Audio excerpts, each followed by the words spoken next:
নমস্কার বন্ধুরা, আমি সুস্মিতা তোমাদের জন্য আরো একটা নতুন ভিডিও নিয়ে চলে এসেছি। আশা করছি তোমরাও ভালো আছো আর তোমাদের ভালোবাসাতে আমিও ভালো আছি। তোমাদের জন্য আজকে একটা বাঙালি নিরামিষ রেসিপি নিয়ে চলে এসেছি। আশা করছি তোমাদের অবশ্যই ভালো লাগবে। তোমরা প্লিজ একবার ট্রাই করো আর অবশ্যই কমেন্টে জানিও যে কেমন লেগেছে। তার জন্য ফুল ভিডিওটা কন্টিনিউ দেখতে থাকো। এইরকম সুন্দর সুন্দর রেসিপির জন্য প্লিজ আমার চ্যানেলটাকে সাবস্ক্রাইব করে রেখো আর ভিডিওটা ভালো লাগলে একটা ছোট্ট করে লাইক করে দিও। চলো তাহলে শুরু করা যাক আজকের রেসিপি। এই রান্নায় যা কিছু লাগবে আমি সমস্ত উপকরণগুলো নিয়ে নিয়েছি। পরের পর তোমাদের সবকিছু দেখাতে থাকবো, কন্টিনিউ দেখতে থেকো। প্রথমে মশলা করার পটলের ভেতরে যে বীজগুলো থাকে সেগুলো বের করে নিয়ে পটলের বীজকে একটা লঙ্কা দিয়ে বেটে নিয়েছিলাম যাতে ঝাল ঝাল হয়।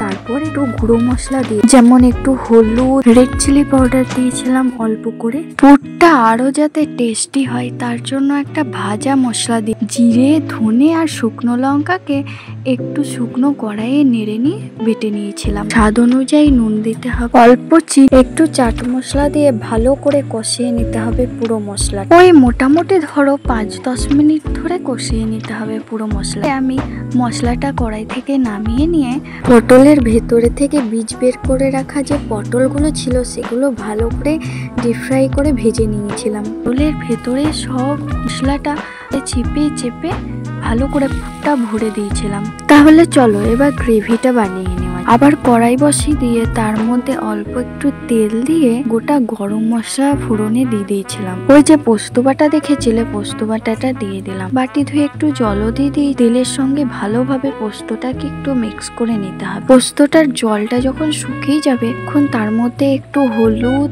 রেড চিলি পাউডার, স্বাদ অনুযায়ী নুন এটা দিয়ে নিতে হবে। গ্যাসের ফ্লেমটা লো টু মিডিয়ামে রেখে সমস্ত মশলা আর পোস্তটাকে একটু টাইম নিয়ে ভালো করে কষিয়ে নিতে হবে। মশলার থেকে যখন তেল ছেড়ে আসবে তখন একটু গ্রেভি করার জন্য অল্প করে জল দিয়ে দিতে হবে। গ্রেভিটা যখন একটু ঠিক হয়ে যাবে পুর ভরা পটলগুলো গ্রেভিটার মধ্যে দিয়ে দিতে হবে, দিয়ে ভালো করে মিক্স করে নিতে হবে সব মশলা আর পটলগুলো। গ্রেভিটা যখন একদম মাখা মাখা হয়ে যাবে পটলের সঙ্গে তখন এর থেকে একটু গরম মশলা ছিটিয়ে দিতে হবে। তাহলে কমপ্লিট আমাদের রেসিপি। তো আজকের ভিডিও এতটুকুই, দেখা হবে আবার নেক্সট। ততক্ষণের জন্য টাটা, বাই।